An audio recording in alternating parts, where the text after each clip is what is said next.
I want you to imagine that you're standing on the top of a cliff and you have a friend with you, a buddy of yours, right? And there's a narrow hiking trail that kind of like hugs the edge of this cliff. Can you picture this in your head? You are standing, let's just say you're in a national park or something like that. It's very wooded. There's a trail, but as it cuts through maybe this mountain, there's on the right hand side of you, there's all kinds of land. It's just land. Everything's kind of normal. It's solid ground to the right of you. But on your left, on this dirt track, there's a cliff. Now, what's nice about this is that there's a white line, a clearly laid out white line that's spray painted or marked in some clear way. That's about 18 inches, 24 inches or so from the edge. And there's a sign before you get going down the trail that says this: for your safety, stay inside the white line.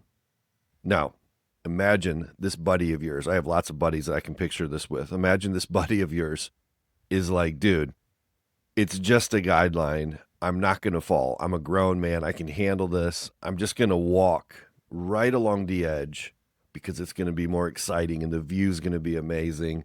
It's not that big a deal. And I'm like, dude, you know what? It kind of makes me nervous. I don't like you even being that close because what if something happens? And he just says, man, dude, stop freaking out. I've got this, right? No big deal. Now, the sign said, for your safety, stay inside the white line. But your friend said, dude, it's just a guideline. It's not that big a deal. And for the first few steps, let's just say in this story, your buddy's fine. You're laughing. You're having a good time. You're enjoying the view.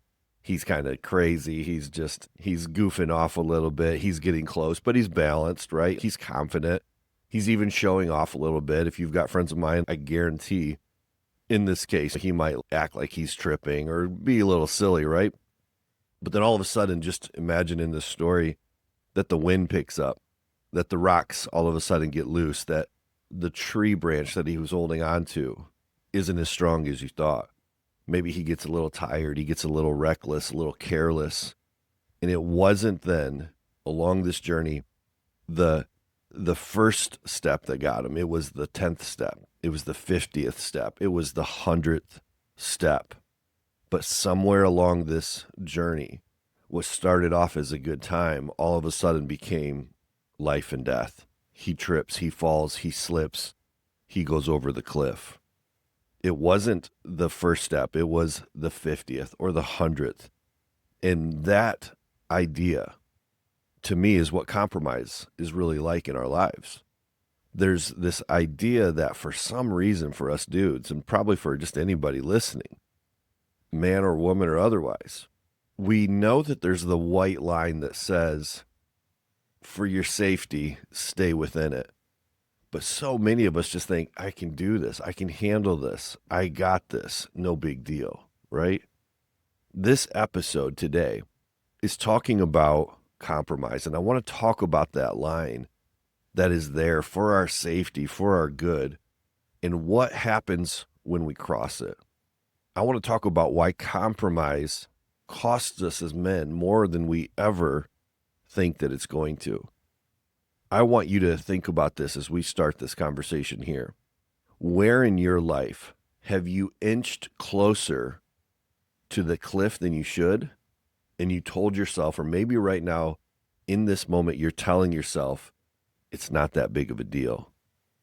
The line that is there for you is to keep you safe. It is not there to limit your joy. It is not there to take away your fun. It is there to protect you.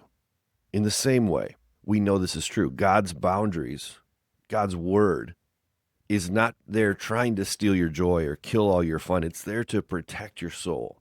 It's there to keep you safe in your marriage. It's there to protect the name of God that you wear on the back like a jersey, right? Over the course of a year with our Fight Club ministry, we always have a theme. We have a word of the year. And this year, it's actually a few words, but it's do not compromise. And so this idea of compromise has been on my mind for a long time. At the recording of this, we're in June 2026, and the theme all year long has been do not compromise. And so I've been thinking about this, and I think Man, so many times in my life, I am seeing the cliff. I know that danger's there. And how many times I'm that goofy guy that's saying, it's not that big a deal. It's funny. It's like, I've got this. I can handle this, whatever it is, right? And yet compromise has cost more than I ever would have dreamed. How about you, right? How about you? I bet you could look back at your life and say the same thing. Now, compromise, when I think about compromise, it's this idea of refusing to make peace with known sin. Like when I compromise, I should say it this way. When I compromise, it's when I know what God has said and I choose close enough rather than obedience.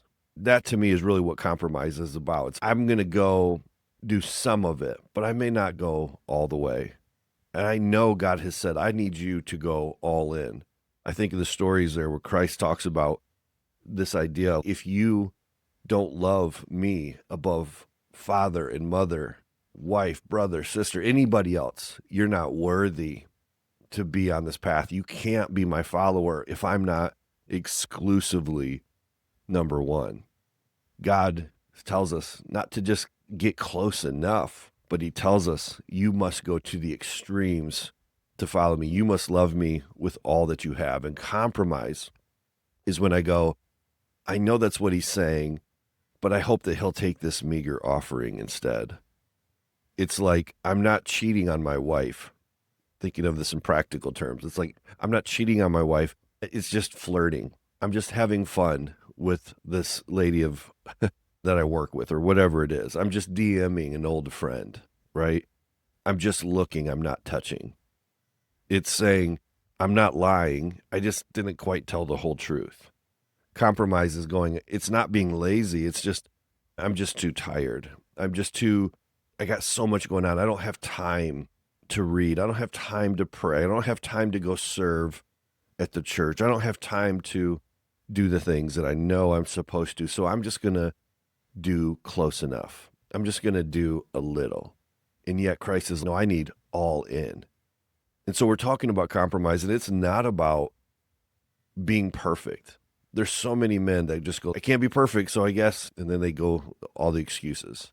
This isn't about being perfect, but it's about closing the gap between what you say you believe and how you actually live your life.